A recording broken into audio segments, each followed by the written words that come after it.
Alhamdulillahirrahmanirrahim. Saat ini beliau Ustaz Mujahid, sarjana psikologi CPNN dari Jakarta, pada pagi hari ini bisa bergabung dengan kita sekalian untuk berbagi ilmu ngaten Ustaz. Semoga harapan kita semua bahwa apa yang nanti disampaikan beliau yang saat ini akan mengambil tema hijrah hati menuju Allah. Semoga dengan tema yang luar biasa yang kita ambil pada pagi hari ini,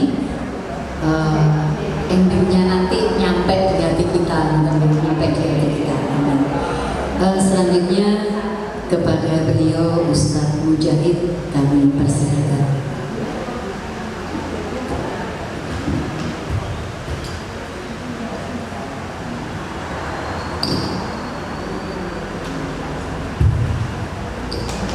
Bismillahirrahmanirrahim. Assalamualaikum warahmatullahi wabarakatuh.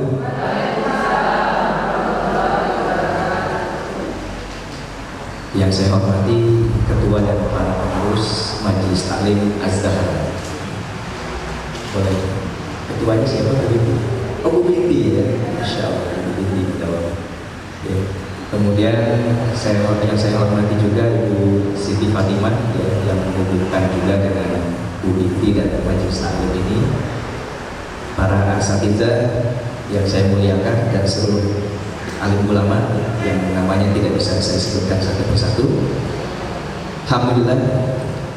Alhamdulillahirabbil alamin wa bihi nasta'in ala umuri dunya waddin wassalatu wassalamu ala asrofil anbiya'i wal mursalin Sayyidina Muhammadin wa ala alihi wa sahbihi ajma'in, amma ba'd.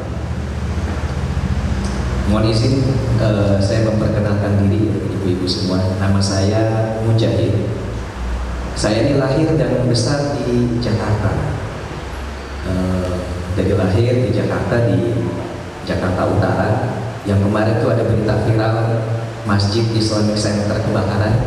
Nah, dulunya tuh masjid itu tempat lokalisasi. Jadi rumah saya dengan lokalisasi itu hanya berjarak sekitar 300 meter. Jadi cuma karena saya masih kecil saya nggak ngerti. Tapi ada temannya kakak saya tinggalnya di dalam situ, di dalam lokalisasi dan pernah masuk ke dalam sana.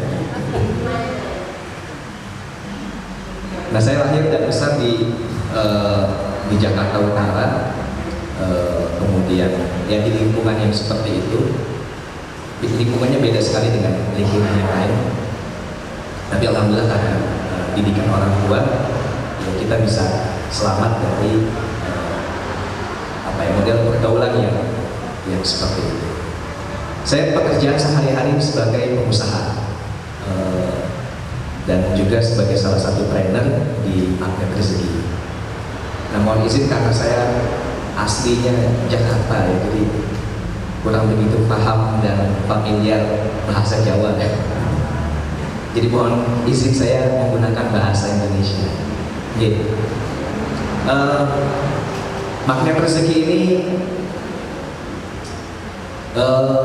digagas ya, didirikan oleh kakak saya. Beliau adalah Nasrullah. Berdasarkan dari pengalaman hidupnya beliau, jatuh bangunnya, kemudian mencoba memperbaiki diri dan akhirnya merumuskanlah beberapa jurus-jurus untuk meningkatkan kualitas hidup. Nah, alhamdulillah beliau menerbitkan sebuah buku yang bukunya itu sekarang menjadi #1 bestseller di Indonesia.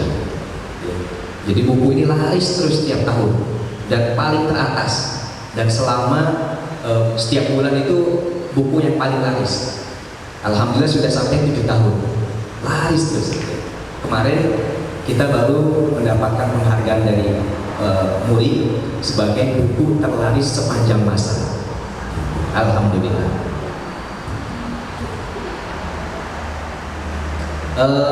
Materi kita pada hari ini adalah hijrah hati menuju Allah Subhanahu wa Ta'ala. Mohon izin saya bawakan pantun terlebih Boleh? Pergi ke pasar membeli buah. Buah ditata di dalam nampan. Hijrahkan hati menuju Allah. Pastilah hidup berlimpah keajaiban. Ada lagi, masih ada 2. Ibu berkerudung merah menyimak kajian. Gak ada yang kerudung merah ya? Fokusnya terpecah karena ingat belanjaan. Jangan dikira dapat maunah itu nggak mudah. Ibu-ibu di sini juga bisa kok, insya Allah. Yang ketiga, ibu berkerudung merah masih aja mengingat belanjaan. Ternyata karena kurangnya uang kembalian. Kalau mau dapat maunah atau keajaiban, yuk kita simak isi kajian. Boleh deh, tepuk tangan. Nah Bapak Ibu, Ibu-ibu semua, jadi apa sih ya kaitannya antara magnet rezeki ya, dengan hijrah hati? Ya, tema kita ini hijrah hati. Ya kita tahu ya, hijrah. Ya. Hijrah itu ketika aktivitas Rasulullah berpindah dari Mekah ke Madinah. Jadi ada seorang sahabat yang waktu itu bertanya kepada Rasulullah SAW ya tentang hijrah. Kata Rasulullah waktu itu sudah lewat Fathu Makkah ya, sudah lewat pendudukan kota Makkah. Kata Rasulullah hijrah itu secara fisik sudah tertutup ketika Fathu Makkah itu terjadi ya. Ketika Makkah ditaklukkan dan kemudian Islam berkembang, diterima di Makkah dan Ka'bah kemudian digantikan dengan penyembahan kepada Allah. Hijrah sudah tertutup, sudah nggak ada lagi hijrah secara fisik. Yang ada hanyalah jihad dan niat. Ya. Yang ada hanya jihad dan niat. Kemudian Rasulullah SAW bersabda, al-muslimu man salama al-muslimuna min lisanihi wa yadihi, wal muhajiru man hajara ma nahallahu anhu. Ini hadis diriwayatkan dari Abdullah bin Amr. Ketika itu Rasulullah SAW bersabda, seorang muslim adalah orang yang kaum muslimin itu selamat dari lisan dan tangannya. Dan seorang muhajir atau orang yang berhijrah adalah orang yang meninggalkan apa yang dilarang oleh Allah Subhanahu wa taala. Hadis riwayat Bukhari. Nah, dahulu Rasulullah itu hijrah dari kota Mekah menuju Madinah. Dan ketika hadis ini disampaikan oleh Rasulullah, muhajir itu adalah orang yang meninggalkan perkara yang buruk kepada perkara yang baik-baik. Perkara yang tidak baik ditinggalkan dan fokus pada perkara yang baik-baik. Nah, jadi dari hadis tadi kita belajar bahwa yang pertama yang disebut seorang muslim yang sejati al-muslimu ya, adalah ketika seseorang muslim itu ya, ketika saudara kita yang sesama muslim itu selamat dari yang pertama lisan dan yang kedua dari tangannya ya. Sehingga perintah Rasulullah SAW yang pertama ini agar kita menjaga lisan kita dari perkataan yang mungkin saja yang menyakiti hati saudara kita ya. Contoh misalnya yang pertama yang jelas-jelas menyakiti ya hinaan ya, mungkin fitnah ya, perkataan-perkataan buruk yang disampaikan secara langsung, memarahi dan seterusnya ya. Atau kadang-kadang ada yang berupa sindiran-sindiran halus ya. Suka nyindir-nyindir gitu. Sesuatu disampaikan tapi sebetulnya pengen atau ingin menyakiti dengan kata-kata halusnya gitu enggak ya? Pernah nggak begitu mungkin mendapatkan begitu ya? Pernah nggak ngerasain begitu? Ada yang ya disindir dengan bahasa-bahasa yang sebetulnya kayak kelihatannya seperti nggak marah gitu, tapi bahasanya nih menusuk ke dalam hati. Dan kadang-kadang juga ya lisan kita ini suka kesleo, latah ya, atau nggak secara tidak sengaja ingin menunjukkan kita ini lebih hebat dari orang lain. Misal saya pernah waktu itu beli tiket pesawat, sudah naik di pesawat, saya merasa bahwa tiket yang saya beli adalah harganya murah. Terus kemudian sebelah saya bilang, "Bapak dapat harga berapa?" "Sekian." "Oh, saya dapat harga lebih murah dari Bapak." Lah maksudnya apa? Gitu kan. Saya dapat harga 450, dia bilang saya dapat 400.000. Ya. Maksudnya ingin menunjukkan bahwa dia bisa lebih hebat karena bisa dapat harga lebih murah. Ya. Ada saudara kita yang mungkin baru belanja kulkas misalnya, atau belanja perabot rumah tangga. Ya. Terus tetangga yang lain bilang, ya ada barang yang harganya sama tapi kualitasnya lebih bagus. Padahal itu barang sama si tetangga sudah dibeli, ya kan? Ini kan berdampak pada si orang yang disampaikan tadi, ya, kayak apa ya, menimbulkan rasa menyesal. Oh, kenapa nggak beli yang itu? Suka kan yang belanja, udah check out, ternyata ada barang yang lebih murah dengan kualitas yang sama, begitu ya? Atau barang yang harga sama tapi kualitasnya lebih bagus. Nah, ini kadang-kadang ibu-ibu sekalian, lisan kita ini secara tidak sengaja menyebut yang seperti itu, sehingga akhirnya saudara kita ini merasa tersakiti.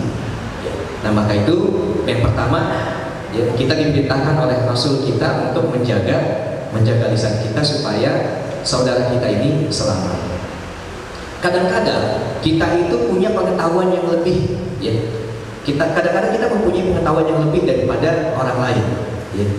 Nah, untuk supaya saudara kita ini mendapatkan, ya, merasakan kebahagiaan atas pengetahuan yang sudah dimilikinya, bolehlah, ya, atau bahkan dianjurkan untuk kita sedikit merendah, ya, sedikit merendah, bahkan kita bersikap seolah-olah kita ini tidak lebih tahu daripada orang lain.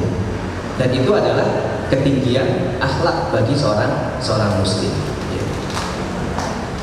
Itu yang pertama, perintah yang pertama untuk, ya, menjaga lisan kita. Dan yang kedua, ya, untuk menjaga perbuatan kita, menjaga, ya, selamat dari tangan kita, yaitu menjaga perbuatan. Nah, Rasulullah menyebut selamat dari lisan dan tangan. Tangan di sini kiasan, ya, dari perbuatan atau perumpamaan tentang perbuatan atau aktivitas. Misalnya, ya jelas-jelas kita atau seseorang melakukan perbuatan yang tidak baik kepada orang lain dengan sengaja, misalnya berbuat kezaliman. Nah, ini yang harus ditinggalkan. Dan kemudian dari hadis tadi, perintah yang ketiga adalah meninggalkan apa-apa yang dilarang oleh Allah Subhanahu wa Ta'ala. Oleh karena itu penting sekali kita, ya, untuk senantiasa terus, ya, belajar, menghadiri majelis ilmu, ya, menghadiri majelis taklim seperti ini. Ini kajiannya setiap bulan, ya, Uditi, ya. Alhamdulillah, ya. Setiap bulan ada majelis ilmu, kemudian di situ kita sama-sama belajar, dan yang tadinya kita tidak tahu kemudian menjadi tahu. Karena ada banyak sekali, ya, ibu-ibu sekalian, sesuatu yang sebetulnya dilarang oleh Allah Subhanahu wa Ta'ala, dilarang oleh Rasulullah SAW, tetapi kita karena ketidaktahuan kita melanggar larangan-larangan tersebut, ya. Nah, itulah pentingnya kita berada dalam majelis ini, sehingga untuk supaya kita ini senantiasa, ya, memiliki ilmu, ya, atau hati kita, ya, yang tadinya kita meninggalkan, berpindah dari kebiasaan barangkali, ya, melakukan sesuatu yang dilarang, ya, kepada sesuatu yang baik, ya, ini membutuhkan konsistensi dan juga lingkungan yang positif. Suatu hari pernah, ya, salah seorang sahabat yang bernama Hanzolah, ya. Kenal ibu-ibu Hanzolah? Hanzolah ini adalah sahabat Rasulullah dan juga juru tulis, ya. Ketika ada wahyu turun, maka Hanzolah lah yang kemudian menulis, ya, wahyu tersebut. Tapi suatu saat Hanzolah ketika bertemu dengan Abu Bakar, ya, ditanya sama Abu Bakar, "Kaifa halu? Bagaimana kabarmu hari ini, ya Hanzolah?" Dengan wajah yang murung, Hanzalah jawab ke Abu Bakar, "Ya Abu Bakar, Hanzalah ini telah jadi munafik." Kaget Abu Bakar. Kenapa? Apa yang menyebabkan dirimu menjadi munafik ya Hanzalah? Padahal Hanzalah ini adalah juru tulisnya Rasulullah. Kok bisa Hanzalah yang dekat sekali dengan Rasulullah, ya, orang yang pertama tahu wahyu, ya, ketika malaikat Jibril menyampaikan wahyu kepada Rasulullah, kemudian ditulis sama Hanzalah, kok bisa Hanzalah ini merasa jadi munafik? Lalu bagaimana saya, kata Abu Bakar? Bagaimana sahabat-sahabat yang lain, kata Abu Bakar? Kok bisa Hanzalah ini menjadi munafik? Kemudian Hanzalah menjawab, saya kalau ada di sisi Rasulullah, maka saya teringat dengan neraka dan surga. Sampai-sampai ya, saya ini melihat surga dan neraka di depan mata kepala kami sendiri. Tetapi ketika kami jauh dari Rasulullah, ketika kami meninggalkan majelis Rasulullah dan bergaul dengan istri dan juga anak-anak, sibuk dengan urusan dunia, maka saya pun menjadi lupa dengan surga dan neraka. Kemudian Abu Bakar merenungi kata-kata Hanzalah. Oh, kalau seperti itu saya juga dong. Saya juga menjadi munafik ya Hanzalah. Saya juga sering seperti itu. Lalu kemudian Hanzalah dan Abu Bakar ya, mengadukan perihal ini kepada Rasulullah. Ya, datang kepada Rasulullah, ya Rasulullah, kami punya persoalan seperti ini. Kami ini merasa menjadi munafik. Ya. Kemudian Rasulullah SAW bersabda, ya, demi Rabb yang jiwaku berada di tangannya, seandainya kalian mau di continue ya, atau istimror, istiqomah, ya, melakukan amal terus-menerus ya, sebagaimana keadaan kalian ketika berada di sisi saya, kata Rasulullah, dan kalian terus mengingat-ingatnya, maka niscaya para malaikat dan akan menjabat tangan kalian di tempat tidur dan di jalan kalian. Namun Hanzalah, kata Rasulullah, lakukanlah saatan, sesaat demi sesaat. Beliau mengulanginya sampai 3 kali. Lakukanlah sesaat demi sesaat. Lakukanlah sesaat demi sesaat. Nah, jadi ibu-ibu sekalian, hari ini mungkin bulan lalu sudah mendapatkan ilmu, ya, kemudian tidak menghadiri majelis ilmu lagi atau barangkali ikut di majelis ilmu yang lain, tetapi kemudian sibuk dengan aktivitas dunia. Kita merasa meninggalkan atau sudah tidak ingat lagi dengan surga dan neraka, ya. Maka seperti itu juga yang dialami oleh Hanzalah, ya. Kita senasib dengan beliau. Terus kemudian apa resep dari Rasulullah? Yang pertama, continue. Ya, amal dilakukan secara berkesinambungan. Amalnya dilakukan secara terus-menerus, ya, dan dilakukan sesaat demi sesaat. Artinya, meskipun amal itu kecil, tetapi dilakukan terus-menerus, sering. Ya. Misalnya, ya, di majelis ini sudah pernah sampaikan tentang keutamaan sholat duha misalnya, ya. Lalu kemudian kita melakukan sholat duha setiap hari 2 rakaat dan pendek-pendek saja, nggak usah panjang-panjang. Bacanya kul-kul juga nggak apa-apa, gitu ya. 2 kul, ya. Kulhu, kul a'udzu. Yang penting continue, ya. Dilakukan setiap hari.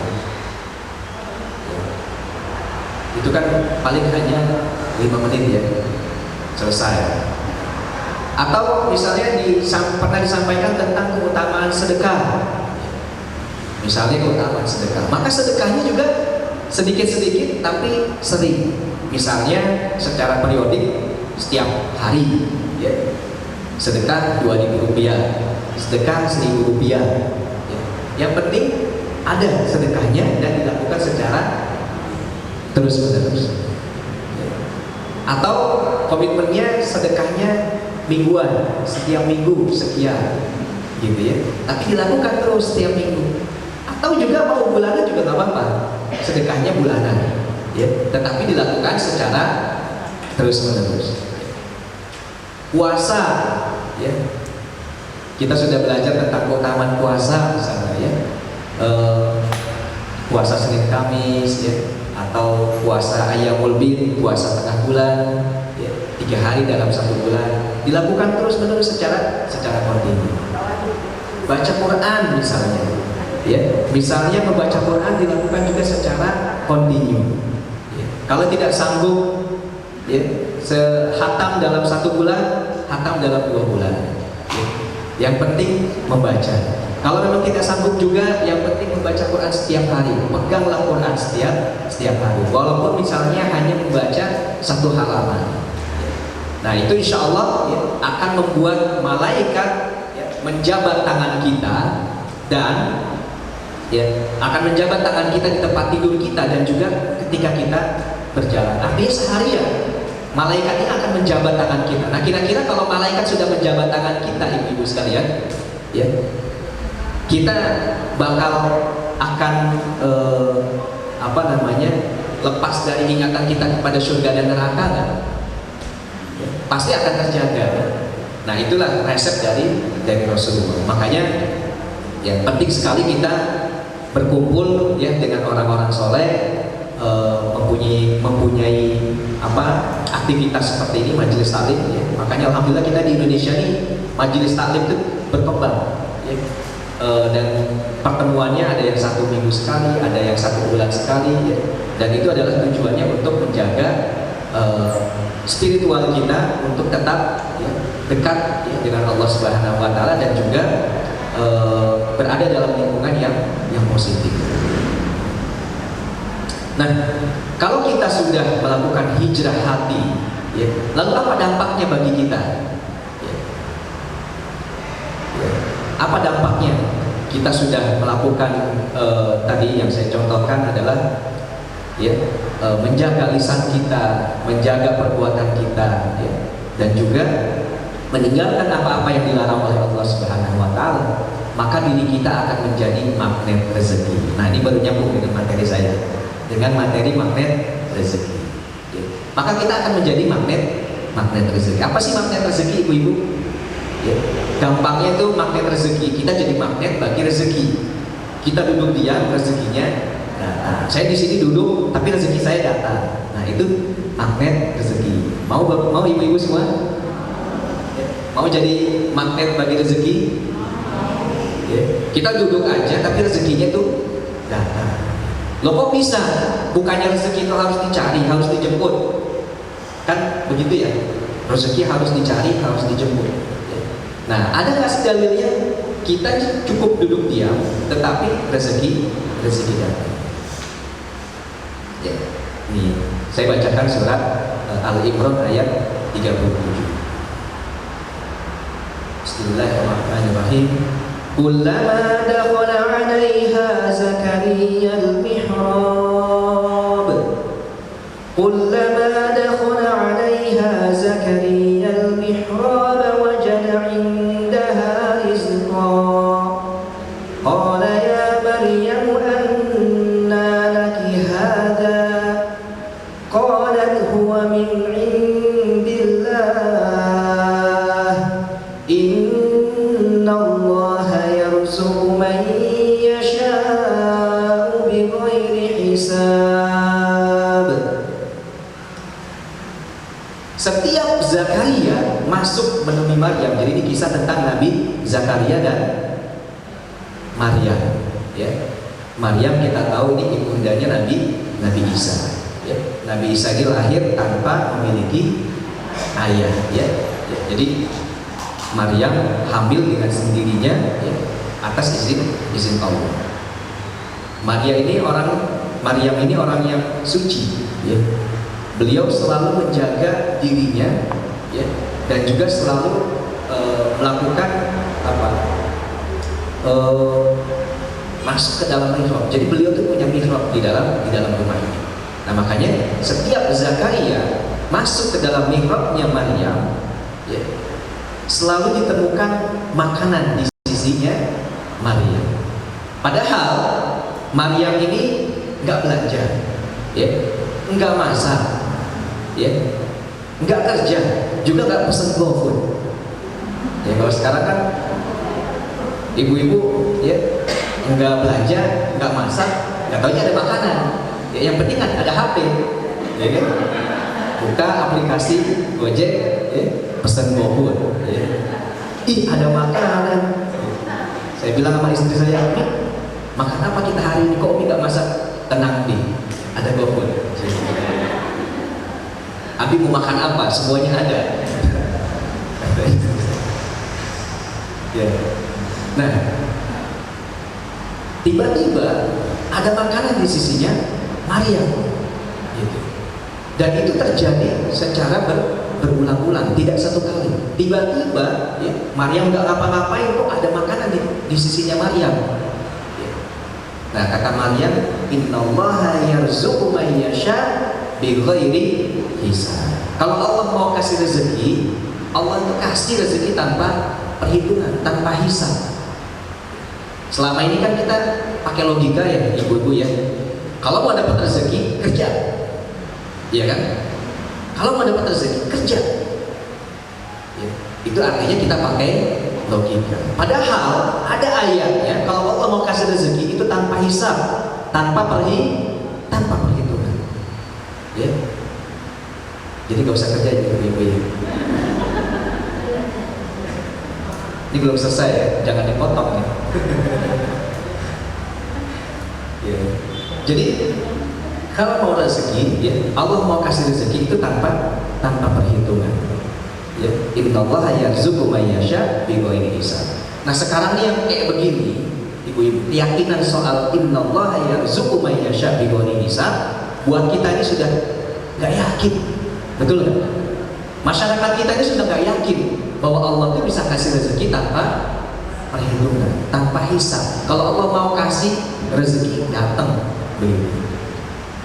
Ya. Kita sekarang, Anda mau dapat rezeki, Anda cuma duduk-duduk, mana bisa? Ya, logika yang dipakai. Ya, ini belum selesai ya.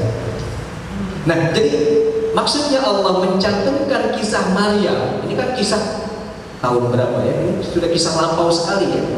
Ketika Al-Quran diturunkan pun, ya, kisah ini sudah terjadi beberapa ratus tahun sebelumnya. Ya. Jadi kira-kira apa maksudnya Allah mencantumkan cerita ini dan disampaikan sampailah kepada kita pada hari ini? Ya. Apakah cuma sekedar jadi cerita? Ya. Atau cuma jadi nyanyian merdu? Innallaha yarzuqu man yasha'u bighairi hisab. Cuma jadi begitu. Ya. Atau ya, untuk dipraktekin sebetulnya. Nah, Nabi Ibrahim misalnya, ya, Nabi Ibrahim ini bisa membuat api menjadi dingin. Pada saat itu Nabi Ibrahim dihukum, ya, kemudian dimasukkan ke dalam tempat, ya, yang di sekelilingnya ada kayu bakar, ya, kemudian kayu bakar dinyalakan, ya, sehingga kemudian api itu berkobar. Orang secara logika bilang Nabi Ibrahim akan hangus, terbakar. Ya. Tapi Nabi Ibrahim ini ajaib. Nabi Ibrahim ajaib. Kira-kira ya, ini Pak Idam kan ngajarin, ya, anak-anak di sini habis Quran. Ya, mungkin ada cerita-cerita tentang keajaiban para nabi. Salah satunya kisah Nabi Ibrahim. Kira-kira nih anak kita yang hadir di pengajian, ya, Pak Idam pulang ke rumah, mama, kenapa nak? Aku tadi habis dapat ceritanya Nabi Ibrahim. Nabi Ibrahim itu gak mempan dibakar sama api. Aku juga mau dong dimasukin ke dalam api. Kira-kira nih ibu-ibu kalau dapetin anak kayak begini, ya, cerita seperti ini, kira-kira apa respon ibu-ibu semua? Ayo nak, sini ibu anterin. Begitu? Atau jangan, nanti kamu terbakar. Yang mana responnya? Yang pertama apa yang kedua? Yang kedua, sejak saat itu anak-anak kita sudah nggak percaya bahwa memang ada keajaiban. Betul? Sudah langsung nggak percaya. Ya. Lah tadi di rumahnya Pak Ustadz diajarin bahwa Nabi Ibrahim itu Nabi manusia juga dibakar nggak mempan karena dia takwa kepada Allah. Kok sekarang saya mau dimasukin ke api, mama bilang jangan, nanti terbakar? Kontradiktif, ya kan? Betul? Ya. Halo? Kalau saya bilang halo, jawabnya hai. Halo? Kalau saya bilang hai, jawabnya halo. Hai. Nah, kira-kira ibu-ibu semua, anak-anak kita jadi kontradiktif kan ya? Nah, sehingga akhirnya cerita seperti ini hanya jadi, ya, cuma dongeng, ya kan? Nabi Musa bisa membelah lautan. Aku juga mau dong, Mak, pakai tongkat membelah lautan. Kamu nggak bisa. Jawabannya seperti itu. Nah, jadi gimana dong jawabnya kalau ada anak-anak kita datang begitu ya? Ini saya baru punya satu anak laki-laki yang nomor 6, baru 2,5 tahun. Ini udah mulai comel-comelnya ya, udah mulai banyak ngomongnya. Saya nggak tahu nanti aku punya pertanyaan kayak begini juga nggak? Bakal ngadepin kayaknya. Tapi kalau kita ditanya pertanyaan seperti itu, jawaban kita, oh nanti mama anterin.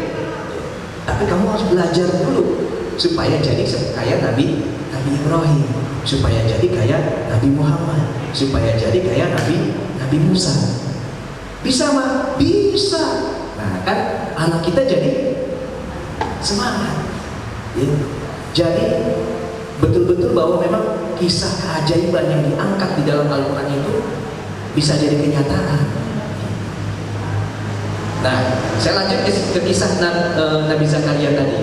Jadi akhirnya Nabi Zakaria ini bertanya kepada Maryam, ya Maryam, kok bisa kamu melakukan seperti itu? Bagaimana caranya? Ini Nabi Zakaria Nabi, Maryam ini keponakan. Ya. Kata Maryam, yang diajari lebih hebat daripada yang ajarin. Ya. Nabi Zakaria lebih hebat karena Nabi. Ya. Nah di sini sama ya, ibu-ibu juga insya Allah juga bisa dapat keajaiban. Saya tahu seperti ini diajarin sama Ustaz Nasrullah ya. Beliau juga belajar juga dari gurunya lagi ya. Dan saya menyampaikan kepada ibu-ibu semua, insya Allah ibu-ibu juga bisa jadi ajaib ya. Nabi Zakaria kemudian diajarkan sama Maryam ya. Kemudian dipraktekin sama Nabi Zakaria ya. Apa prakteknya Nabi Zakaria? Ya.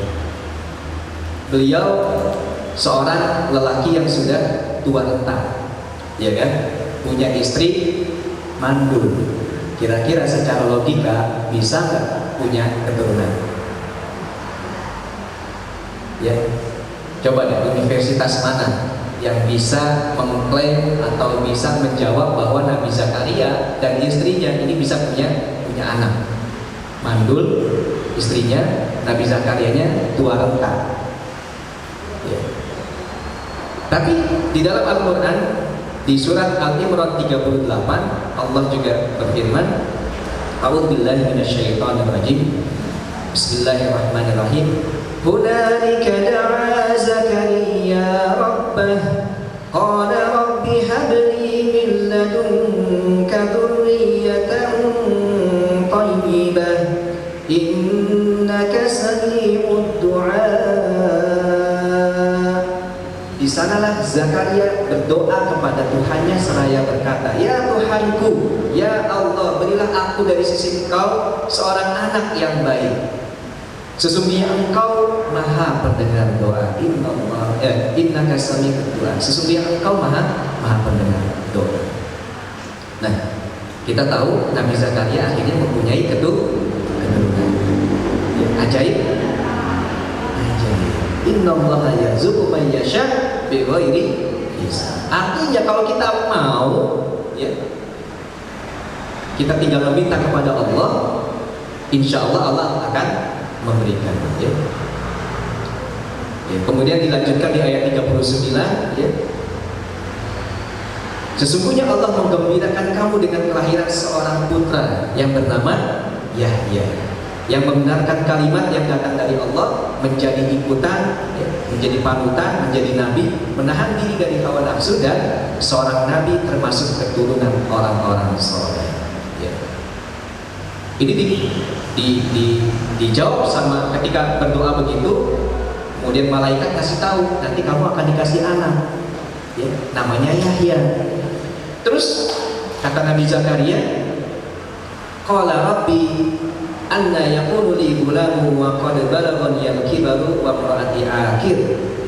Qala kadzalika Allahu yaf'alu ma yasha. Ya Tuhanku, bagaimana bisa aku mendapatkan seorang anak padahal aku ini sudah sangat tua dan istriku juga mandul. Kata Allah, demikianlah Allah berbuat apa yang dikehendaki. Nah, jadi Bapak, jadi Ibu-ibu semua, kisah-kisah ini buat apa sebetulnya disampaikan kepada kita? Hah? Buat apa? Buat motivasi, ya. Buat apa? Buat dinyanyiin, ya. Ibu-ibu punya resep makanan di rumah? Banyak, ya. Kira-kira misalnya resep nasi goreng, ya.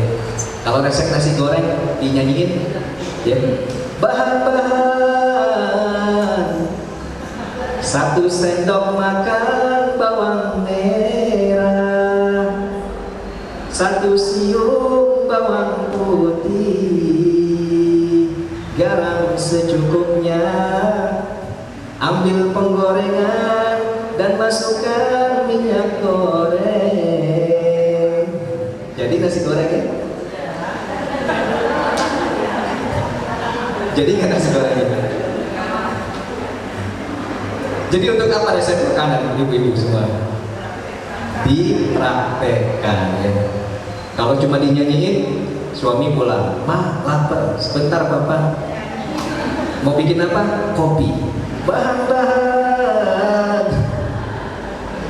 Jadi kopinya enggak, ya.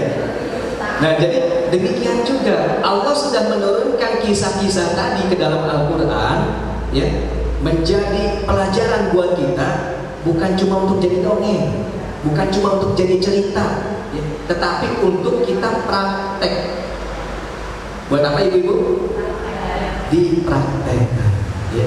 Kita dipraktekkan segitu kalau ada simbolnya, ya. Dipraktekkan tapi dipraktekkan. Bagaimana ibu-ibu? Dipraktekkan, ya. Jadi buat dipraktekkan, ya. Sehingga akhirnya kita juga bisa menjadi ajaib. Nah, Al-Quran itu, ya, isinya semua tentang kisah-kisah keajaiban, kisah-kisah, ya, ajaib. Bahkan semua ayatnya itu bisa menjadi sebuah keajaiban. Kalau tadi resep makanan cuma dinyanyikan, itu nggak akan bisa, ya, menghilangkan rasa lapar, ya, tidak bikin kenyang. Semerdu apapun nyanyiannya, ya, mau lebih merdu dari nyanyian saya tadi, nggak bakal bikin kenyang, ya.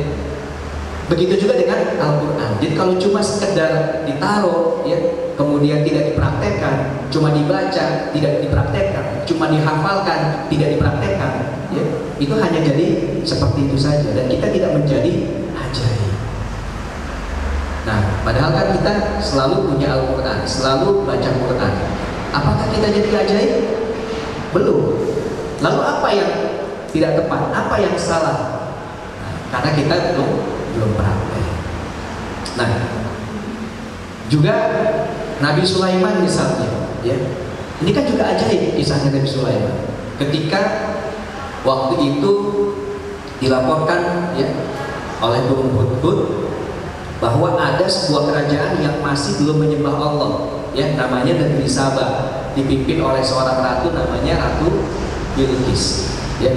Kemudian diutuslah seorang utusan ke negeri Sabah, disuruh mereka tunduk kepada Nabi Sulaiman dan juga tunduk kepada Allah, ikut ajarannya Nabi Sulaiman, ya. Kemudian pembesar-pembesarnya negeri Sabah ini, ya, tidak mau tunduk kepada Nabi Sulaiman dan malah memilih jalan perang, memilih jalan perang. Sebelum perang dilakukan diplomasi. Tapi kedua pasukan sudah kumpul. Ya. Kemudian saling mengintai, oke, kekuatan pasukannya sekian, kekuatan pasukan kita sekian. Kemudian dilihat, oh, Ditanya sama Nabi Sulaiman, apa yang menjadi simbol? Ya, simbolnya adalah singgasananya Ratu Bilqis. Oke, tanyalah sama Nabi Sulaiman, siapa yang sanggup membawa singgasananya kepada saya sebelum mereka datang ke sini? Artinya pengen dikasih kejutan sama Nabi Sulaiman. Jangan macem-macem deh. Singgasana kamu aja yang jadi simbol sudah ada di tempat saya. Begitu kata Nabi Sulaiman, maksudnya beliau. Ya. Kemudian berkatalah Ifrit, ya, dari golongan jin, aku akan datang membawa singgasana tersebut kepadamu sebelum kamu berdiri dari tempat dudukmu. Ya. Dan sesungguhnya aku benar-benar kuat untuk membawanya. Itu kata jin Ifrit.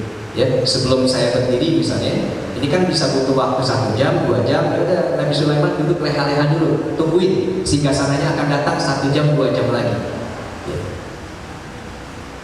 Cepat, lumayan cepat tuh, ajaib. Ya. Tapi ada seorang yang lebih ajaib lagi. Ya, seorang yang tidak dikenal, cuma disebut di sini tidak disebut dalam Al-Quran itu seorang laki-laki disebutnya. Ya, dari ahli kitab. Kata beliau, aku akan membawa singgasana itu kepadamu sebelum matamu berkedip. Ya, bisa kedipannya 2 jam lamanya? Enggak kan? Kalau kedipan kan hitungan detik ya. Ya, gitu. Singgasana sudah pindah. Nah, jadi keajaiban-keajaiban ya yang ada di dalam kisah-kisah Al-Quran ini bisa kita praktekkan. Akhirnya kita tahu singgasananya Ratu Bilqis pindah sekedipan mata. Ketika ya Ratu Bilqis dan pasukannya tiba di tempatnya Nabi Sulaiman, diajak jalan-jalan, ayo sini kita lihat ya. Ratu Bilqis heran tuh, ini kan singgasana saya, kok bisa ada di sini? Ya, akhirnya berimanlah Ratu Bilqis dan juga seluruh pasukannya dan kemudian menjadi muslim. Nah, persoalannya adalah kita percaya atau tidak dengan keajaiban-keajaiban tadi, ya kan? Kalau kita tidak percaya maka itu hanya jadi dongeng. Tapi kalau kita percaya dan kita mempraktekkan, maka keajaiban itu juga bisa sampai kepada kita. Ya. Ini keajaiban yang terjadi pada peserta seminar dan training saya. Ya. Jadi kan saya setiap 1 bulan sekali yang mengisi seminar hibrid magnet rezeki dan juga training. Ya, insya Allah nanti hari Sabtu dan hari Ahad akan mengisi lagi. Jadi salah satu peserta saya, ya, beliau ini sedang menjalani pendidikan S2 waktu itu sebelum seminar, ya.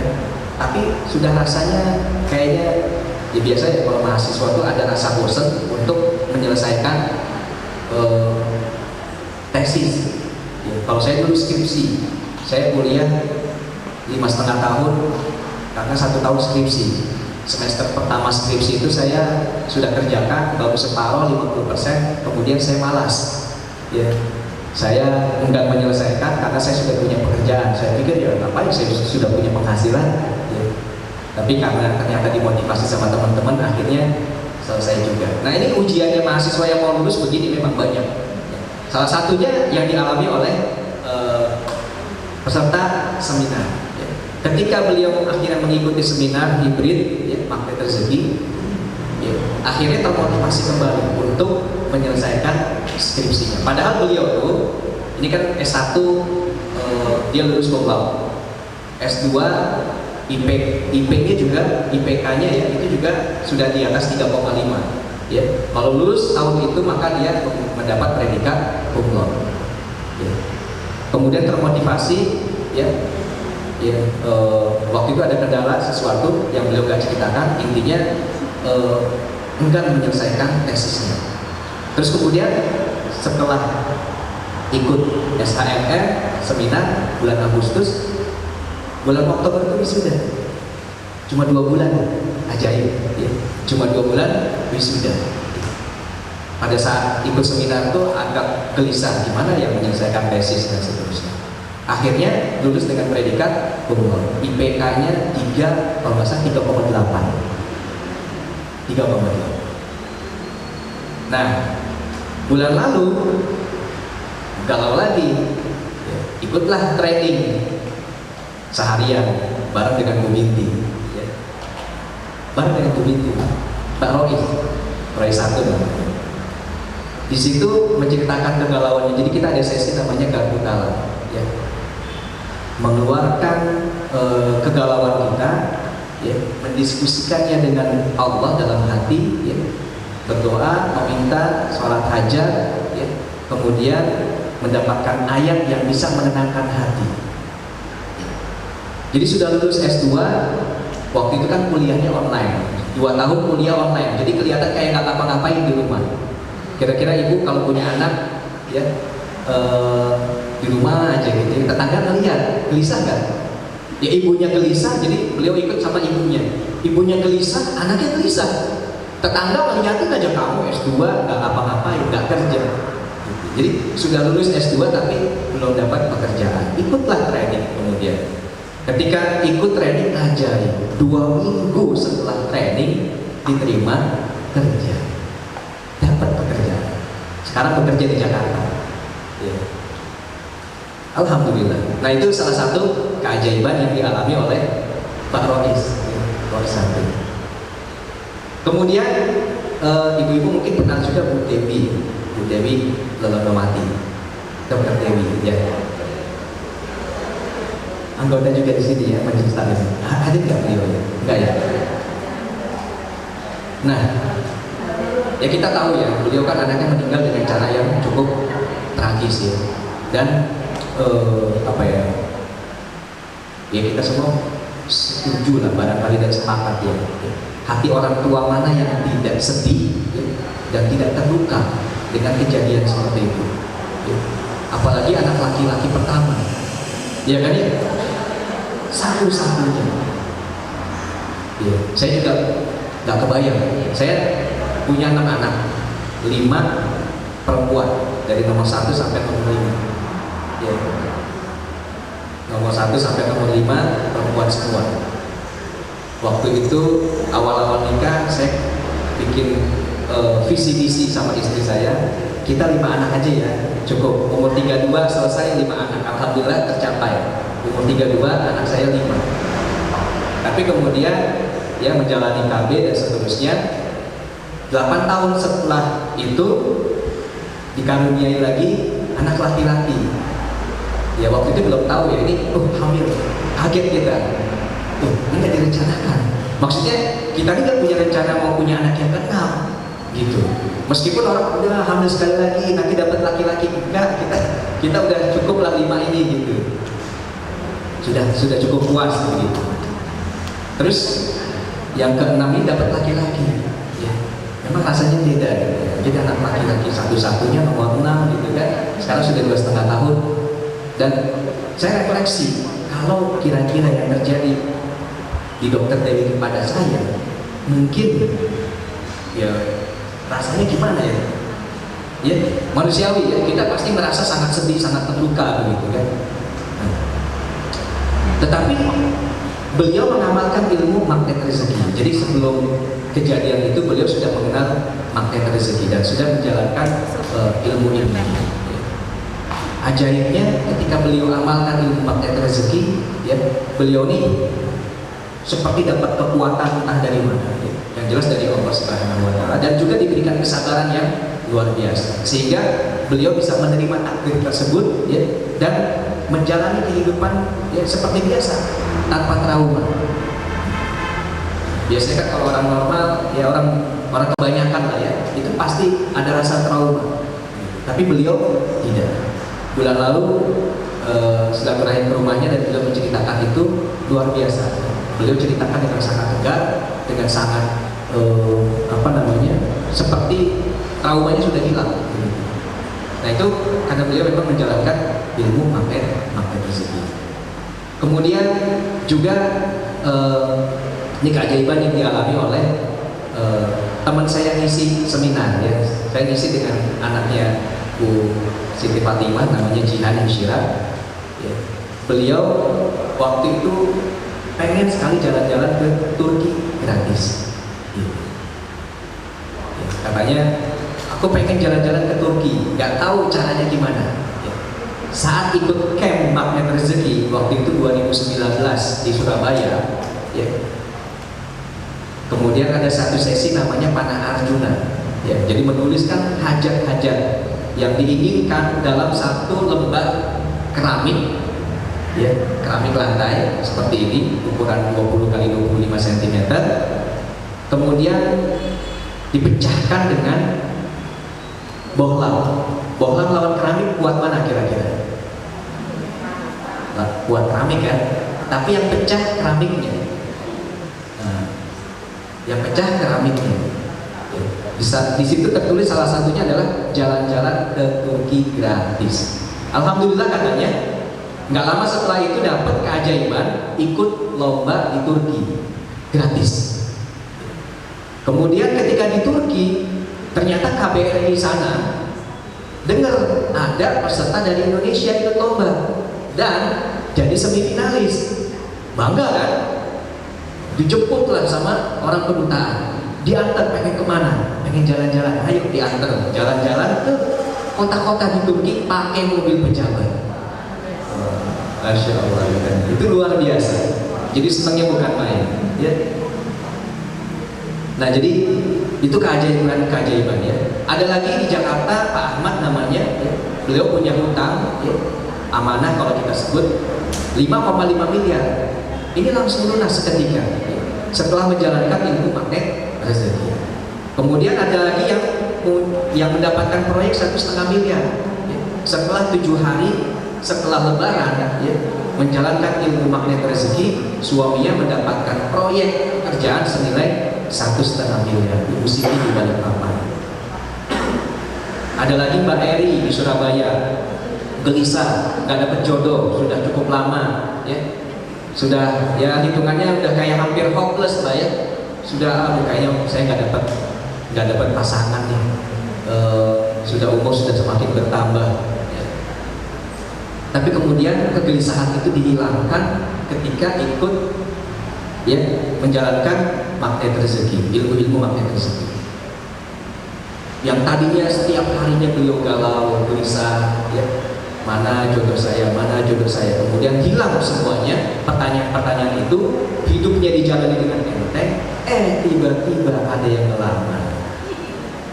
Jadi Magnet Rezeki juga menjadi magnet jodoh. Kemudian ada lagi Bu Atik, ya, di kota saya di Depok. Beliau sudah 8 kali ikut trainingnya dan nggak pernah bosan. Saya juga heran sama ibu-ibu, ya, bapak-bapak yang ikut training, ya. Saya tanya sama kakak saya, "Kak, kok bisa ya orang nggak bosan-bosan ikut training, ikut lagi gitu." Ya ternyata memang apa ya, katanya sih ngecas gitu ya, ketika ikut itu mendapatkan energi spiritual yang luar biasa, katanya begitu. Ya ini faktanya begitu nih. Mbak Atik ini ikut 8 kali ikut training Magnet Rezeki dan tidak pernah bosan, ya. Karena apa? Hidupnya penuh dengan keajaiban setelah mengikuti Magnet Rezeki. Omset ratusan juta dan bisa keliling dunia, ya. Ada lagi Bu Dwi Murhayati di Surabaya. Beliau ini bisa pergi haji tanpa masa tunggu. Ajaib. Pergi haji tanpa masa tunggu. Biasanya kan pergi haji daftar sekarang 15 tahun lagi berangkat, ya. Saya daftar 2016 Haji Plus, berangkat nanti 2022. Nah, tahun ini seharusnya nih. Tapi karena pandemi mundur 2 tahun, 2024, pas setelah pemilu barangkali. Nah, ini Bu Dwi Murhayati ini, Bu DP ini, ya, saat mengikuti camp dia bertanya dalam hatinya, ya, ragu-ragu juga tadinya tuh, disampaikan tentang kisah-kisah keajaiban, apa emang bisa. Saya coba deh, saya ingin meyakini bahwa saya bisa pergi haji tahun ini juga, ya. Kemudian beliau, ya, komitmenkan di dalam hati, pokoknya saya mau berangkat haji tahun ini, pokoknya saya mau berangkat haji tahun ini, pokoknya saya mau berangkat haji tahun ini. Ya, sebetulnya mustahil kan, ya. Tapi ya beliau, kemustahilan itu beliau dobrak, ya, dan menjadi sebuah keyakinan, pokoknya saya bisa berangkat haji tahun ini. di camp beliau canangkan itu, ternyata malah beliau bisa berangkat haji berdua sama suaminya. Dan tahun itu juga, saking bahagianya beliau, akhirnya setiap ketika di bandara, Pak Nas, saya sudah di bandara. Iya Bu. Pak Nas, saya sudah sampai Jeddah. Iya Bu. Pak Nas, saya sudah di hotel ini, kamar hotelnya ini bagus Ustaz katanya. Ini kasurnya kayak begini. Kemudian ini saya dapat hotelnya depan Masjidil Haram. Itu terasnya Masjidil Haram kelihatan Ustaz. Dia aktivitas hajinya dikabarkan ke Ustaz Nasrullah. Saking bahagianya Bu DP ini. Ada lagi Mbak Ika di Tangerang. Beliau tuh dapat mobil gratis CR-V. Padahal beliau tuh punya impian mau bisa beli mobil HR-V. HR-V kan adanya CR-V ya, ya kan? HR-V kan adanya CR-V. Impiannya mobil HR-V putih, HR-V putih. Beli, entah kapan bisa belinya. Tapi yang penting punya cita-cita itu. Gitu. Ternyata ya, ketika mengikuti magnet rezeki, oh bisa dapat mobil gratis, ya udah, saya pengen dapat mobil HR-V gratis, gitu. Tanpa beli. Ajaib, ternyata ya, sebulan setelah pulang dari mega seminar di Sukabumi, beliau bisa dapat hadiah mobil CR-V gratis. Kok bisa? Nah ceritanya gini. Jadi suaminya ini driver bos perusahaan Korea. Bos ini baru beli mobil CR-V warna putih, cocok warnanya, yang diinginkan. Warnanya juga sama-sama putih. Baru beli mobil CR-V warna putih, tapi kata si bos ini, kok rasanya mobil CR-V gak pantas buat saya pengen mobil yang lain. Ngomonglah ke suaminya Mbak Ika ini, udah dibuat dulu aja, bawa pulang. Segampang ya, innallaha yarzuqu may yasha bighairi hisab. Kalau Allah mau kasih rezeki, ya begitu caranya. Gitu. Nah, jadi kalau nabi-nabi kita itu namanya mendapatkan mukjizat, memiliki mukjizat, ya, ulama itu namanya karomah, memiliki karomah, kita ini bisa mendapat makhluk. Gitu. Yakin Bapak Ibu? Kok ada Bapak-bapak? Yakin Ibu-ibu semua? Nah, tadi kan baru landasannya, baru dalilnya. Pertanyaannya gimana caranya? Betul? Nah, jadi founder kami ya Ustaz Nasrullah ini meramu bagaimana caranya kita bisa menjadi ajaib. Ya, ada 10 jurus utama di magnet rezeki dan 91 jurus turunan yang disampaikan dengan berbagai media. Ada yang gratis, audio di Telegram, ya. Di channel Telegram beliau bisa ibu-ibu cek kalau punya aplikasi Telegram namanya, ketik aja audio magnet rezeki, ya, audio magnet rezeki itu banyak di situ. Ada puluhan jurus sudah beliau tulis sampaikan dalam bentuk audio. Ya, ibu-ibu sambil nyapu, sambil masak, mendengarkan itu bisa, ya. Kemudian beliau juga membuat channel YouTube, ya. Membuat channel YouTube, beberapa ilmu disampaikan dengan bentuk video, gitu. Itu disampaikan secara gratis, ya. Kemudian ya CTMR, jadi di Indonesia itu kita memiliki 500-an certified planner magnet rezeki. Orang-orang seperti saya ada 500-an di seluruh Indonesia, dari Aceh sampai Papua, ada semua. Ya, dan kita ya itu setiap secara rutin, ada yang sebulan sekali, ada yang seminggu sekali, itu mengisi kajian-kajian seperti ini. Gitu. Nah ini disampaikan secara gratis ilmu ini. Ya. Nah kemudian ada yang dalam bentuk seminar dan juga training. Nah ini yang baru berbayar. Kenapa berbayar? Karena memang ya harus disampaikan dalam bentuk audio dan visual.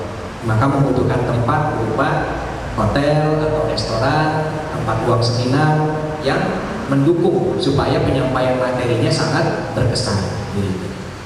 Nah, jadi insya Allah nanti saya Sabtu ini dan Ahad ini akan mengisi seminar hibrid magnet rezeki yang juga nanti Ustaz Nasrullah juga akan menyampaikan secara live, ya, serentak di seluruh Indonesia sebanyak 90-an titik. Jadi pesertanya ada ribuan, ya. Ada sekitar 4.000 sampai 5.000 orang di seluruh Indonesia dalam satu kali event. Nah, apa yang dipelajari nanti di seminar hibrid magnet rezeki dan training hibrid magnet rezeki? Kalau di seminarnya kita akan belajar tentang landasan magnet rezeki, bagaimana kita menjadi magnet rezeki, ya. Kemudian ada jurus yang pertama namanya perisai rezeki, ada jurus kedua namanya law of projection, ada jurus ketiga namanya jurus disiplin kata. Nah, jadi ini cara-cara yang yang disampaikan, ya, bagaimana caranya kita bisa menjadi magnet rezeki. Perisai rezeki itu kita selama ini, ya ibu-ibu semua, ya, itu sebetulnya sudah Allah kasih rezekinya. Tapi karena kita memiliki perisai, maka rezeki itu terhalang dari kita. Ya. Perisai rezeki itu apa? Dosa. Kita memiliki dosa, sehingga akhirnya dosa-dosa kita itulah yang menghalangi rezeki untuk nyampe kepada kita. Sebetulnya rezeki itu udah tinggal masuk pintu, cuma udah di depan pintu, cuma karena terhalang dengan pintu, ya, nggak kita buka ke pintu, rezekinya nggak masuk. Gitu. Nah, seperti itu kurang lebih tentang perisai rezeki. Law of projection, ya, hukum proyeksi, ya. Bagaimana kita berpikir positif tentang sesuatu yang kita inginkan tentang hajat kita. Ya. Tadi kayak Mbak Jihan, ya, punya LOP tentang jalan-jalan ke Turki gratis. Gitu. Kemudian juga ada disiplin kata. Kita mengubah kata-kata. Jadi kata-kata itu punya energi, jadi kita selama ini mungkin hanya menganggap kata-kata itu biasa, ya. Tetapi sebetulnya kata-kata itu memiliki energi. Ada yang energinya rendah, ada yang energinya tinggi. Ada yang energinya positif, ya ada yang energinya negatif. Nah, kita mengubah, ya, kebiasaan menggunakan kata-kata menjadi kata-kata yang energinya tinggi dan juga energi positif. Di training kita akan sampaikan tentang garis kebenaran. Selama ini kita selalu merasa kita yang paling benar, padahal itulah sumber persoalan hidup kita, ya. Di magnet rezeki kita balik, kita salah, orang lain yang benar. Nah, gimana caranya? Nah, itu yang nanti disampaikan secara gamblang. Ada kemudian juga Garkutala yang Bang Roy Sakin tadi saya ceritakan itu, ya, beliau Garkutala, ya, menyampaikan hajatnya. Ternyata orang tua sama anak galaunya sama tentang pekerjaannya. Jadi orang tuanya menggalaukan anaknya yang sudah lulus S2, cum laude, tapi belum dapat pekerjaan, ya, cuma di rumah aja. Orang tuanya nggak dengerin omongan tetangga. Kalau sekarang omongannya sudah beda. Oh, sudah kerja di Jakarta. Jadi omongannya begitu. Gitu. Anaknya juga begitu. Gelisah melihat ibunya gelisah, gitu kan? Nah, akhirnya Garkutala, ajaib ternyata begitu Garkutala. Saya juga yang menjadi trainernya menjadi ikut merinding gitu. Kok ayatnya bisa pas?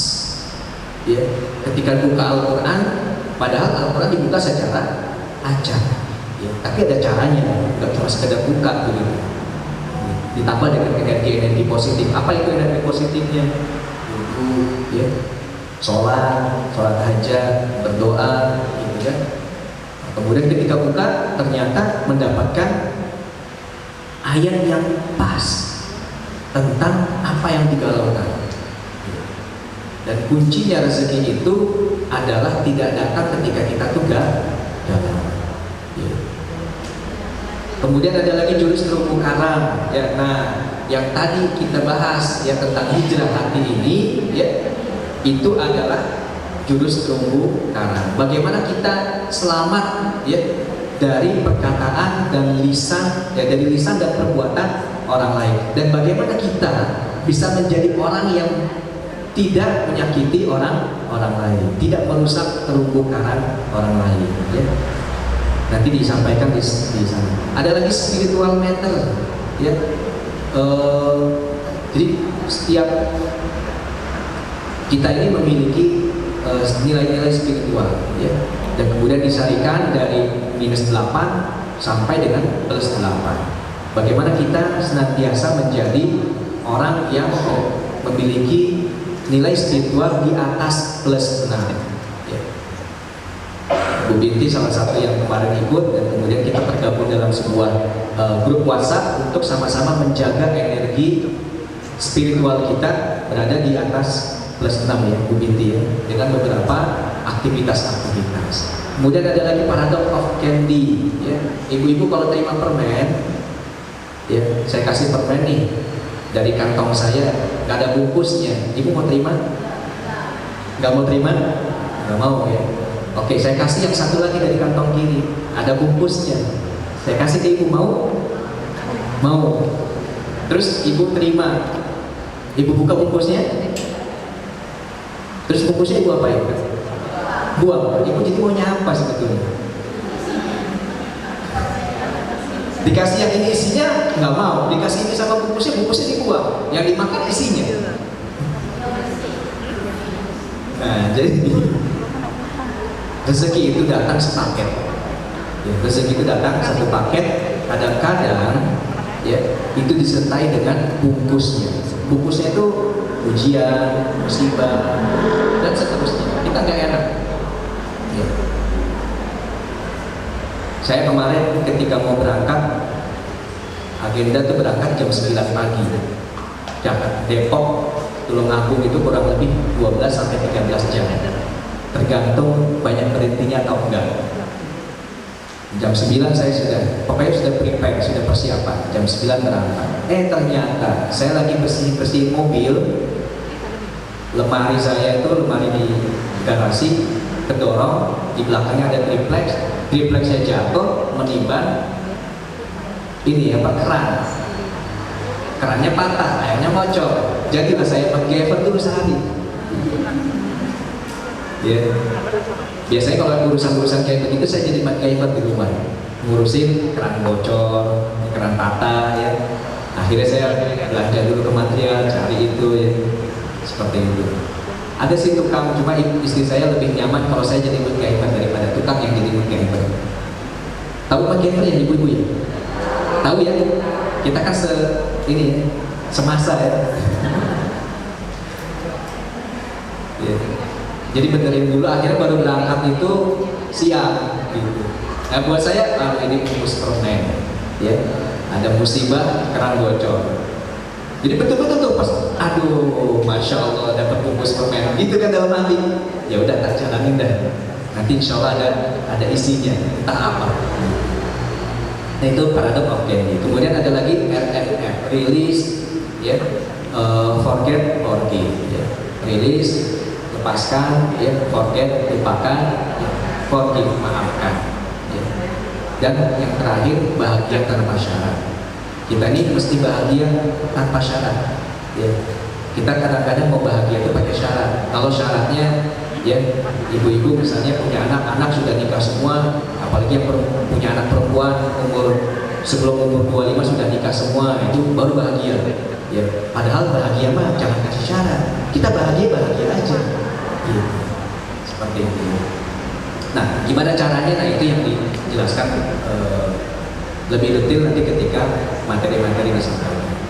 Demikian ya yang bisa saya sampaikan, mudah-mudahan apa yang tadi saya sampaikan ya, bermanfaat insya Allah dan menjadi motivasi untuk mempraktekkan apa-apa yang ada di dalam Al-Quran sehingga kita menjadi ajaib. Saya tutup dengan pantun ya, boleh? Ibu berkerudung merah sudah kembali fokus. Masih ibu berkerudung merah ya. Ibu berkerudung merah sudah kembali fokus. Katanya sudah WA-an sama si penjual. Ya. Ibu-ibu majelis taklim Az-Zahra optimis terus. Keajaiban demi keajaiban katanya mau dijajah. Oke, kurang lebih saya mohon dimaafkan. Apa yang benar hanya datang dari Allah, dan yang tidak tepat datang dari diri saya sendiri.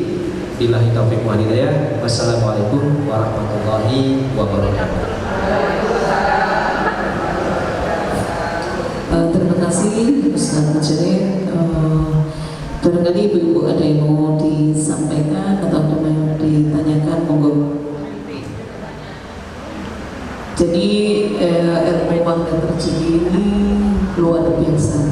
Kebetulan saya sudah lama yang sudah ikut. Cuman kena pandemi kemarin sempat saya tidak pernah aktif. Saya baru 2 bulan ini saya aktif lagi. Ya, sebelumnya saya sudah pernah aktif dulu di awal-awal itu. Jadi banyak ilmu yang bisa kita dapat di sana.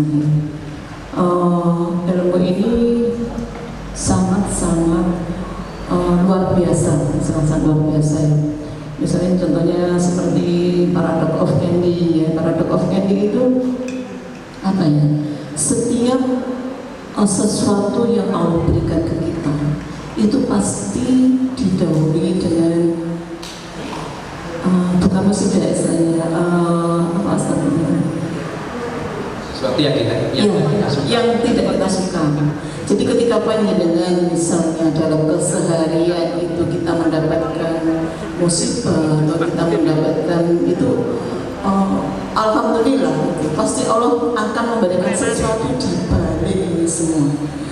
Itu satu hal ya. Jadi banyak ilmu-ilmu yang didapatkan di situ. Kemudian juga ada Karputala ya. Jadi Karputala ini sebuah ilmu di mana setiap kita memiliki kegalauan, setiap kita memiliki sebuah masalah, itu Allah akan tunjukkan lewat Al-Quran. Tapi mungkin ada caranya ya. Jadi nanti caranya bisa kita mengikuti, baik itu seminar maupun training. Dan alhamdulillah selama ini ya, saya selama bergabung di sini, jadi setiap misalnya kita mau ada apa, jadi saya mesti Karputala dulu, dan Allah pasti tunjukkan di ayat itu ketika kita buka dengan ayat. Jadi mata kita akan tertuju dengan satu ayat. Di situ Allah akan sampaikan. Nah, misalnya kalau kita lagi gelisah memikirkan ada masalah apa, pasti Allah akan jawab di situ. Dan ketika kita ingin misalnya membuat rencana apa seperti itu, jadi kita Karputala dulu. Dan di situ Allah akan tunjukkan nanti akan seperti. Jadi semakin kita sering Karputala, jadi akan semakin mengasah kita, dan kita akan setiap hari berinteraksi dengan Al-Quran. Jadi Al-Quran ini benar-benar menjadi pedoman hidup kita. Tidak hanya kita itu membaca dan tidak hanya kita itu menghafal, tapi benar-benar setiap langkah kita itu Allah bimbing dengan Al-Quran ini. Jadi seperti itu. Jadi saya kalau misalnya ilmu yang luar biasa, terus kemudian ada apa ya, kita menjaga ucapan, menjaga, jadi misalnya saya orang sakit gitu ya, dia belum sehat. Jadi ada kata-kata yang harus kita sampaikan, kata-kata yang memiliki energi yang luar biasa. Jadi banyak sekali ya, jadi mungkin saya tidak bisa menjelaskan satu persatu ya.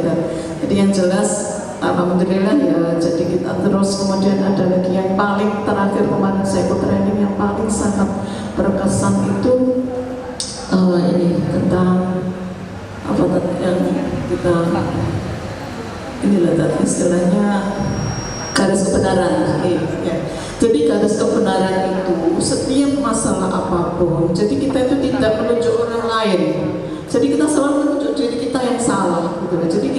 Jadi semakin ini membuat apa ya, pribadi kita itu semakin apa ya, istilahnya kalau orang Jawa itu anggap asor ya. Jadi kita itu semakin bisa menatap diri kita bahwa kita itu bukan siapa-siapa. Jadi aku yang salah, kamu yang benar. Dalam sebuah rumah tangga biasanya kita sering apa ya istilahnya punya masalah dengan pasangan, dan di situ kita kalau kita praktekkan dengan ilmu ini ya, jadi garis kebenaran ini, jadi kita kebawakan, jadi kita turunkan garis kebenaran kita, jadi kita itu yang salah, oh ya aku yang salah, oh ya aku yang salah, kamu yang benar, seperti itu.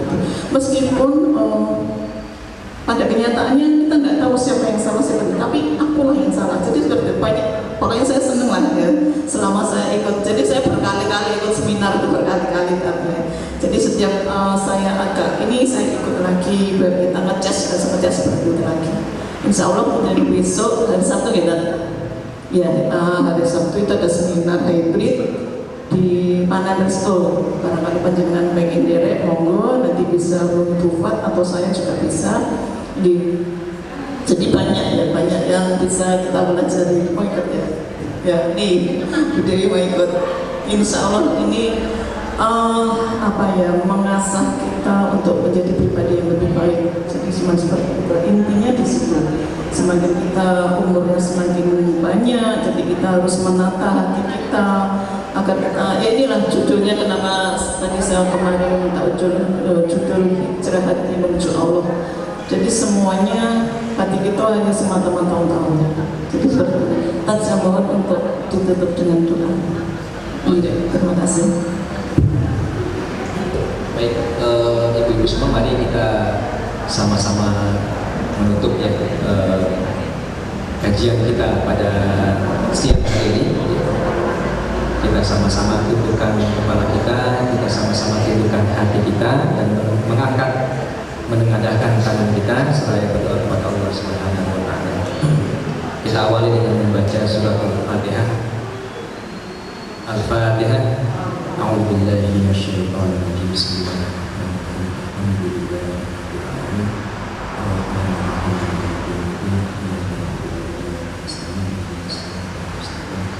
Bismillahirrahmanirrahim. Bismillahirrahmanirrahim. Alhamdulillahirabbil alamin. Wassalatu wassalamu ala asrofil anbiya'i wal mursalin sayyidina Muhammadin wa ala alihi wa ashabihi ajma'in. Allahumma salli ala sayyidina Muhammadin wa ala ali sayyidina Muhammad. Allahumma rabbana taqabbal minna salatana wa siyamana wa ruku'ana wa sujudana wa qu'udana wa tadarru'ana wa takhassu'ana wa ta'abbudana wa tammim taksirana ya Allah ya rabbal alamin.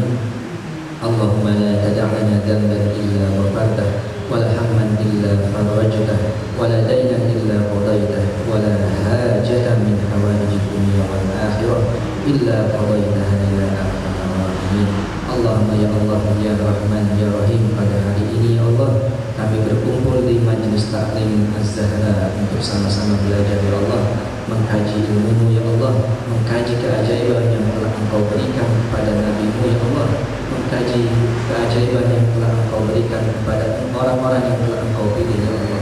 Dan juga ya Allah kami belajar bahwa keajaiban itu bisa datang kepada kami ya Allah. Allahumma ya Allah kami bersyukur kepada Engkau menggerakkan hati kami, Engkau menggerakkan kaki kami ya Allah untuk hadir di majelis taklim ini. Allahumma ya Allah karuniakanlah keberkahan kepada kami semua ya Allah, karuniakanlah hidayah kepada kami semua ya Allah, karuniakanlah keselamatan kepada kami semua ya Allah, karuniakanlah kebahagiaan kepada kami semua. Allahumma ya Allah angkat semua penyakit yang ada di kami ya Allah kepada keluarga kami ya Allah, angkat semua persoalan yang ada pada diri kami ya Allah, angkat kegalauan yang ada pada diri kami dan keluarga kami ya Allah. Allahumma ya Allah datangkanlah keajaiban kepada kami ya Allah ya Rabbana. Allahumma Rabbana hab lana min azwajina wa dhurriyyatina qurrata a'yun waj'alna lil muttaqina imama. Ya Allah kami memiliki keturunan anak-anak ya Allah, jadikanlah anak-anak kami anak-anak yang saleh dan salehah ya Allah. Jadikanlah anak-anak kami ya Allah taat kepadamu, taat kepada kami sebagai orang tua ya Allah, dan jadikanlah anak-anak kami ya Allah dapat dibanggakan di dunia ini ya Allah, dapat dibanggakan di bangsa kami ya Allah, dan terlebih dapat kami banggakan di akhirat kelak ketika bertemu denganmu ya Allah. Allahumma ya Allah ya Rabbana kabulkanlah doa-doa kami. Rabbana zalamna anfusana wa illam taghfir lana wa tarhamna lanakunanna minal khasirin.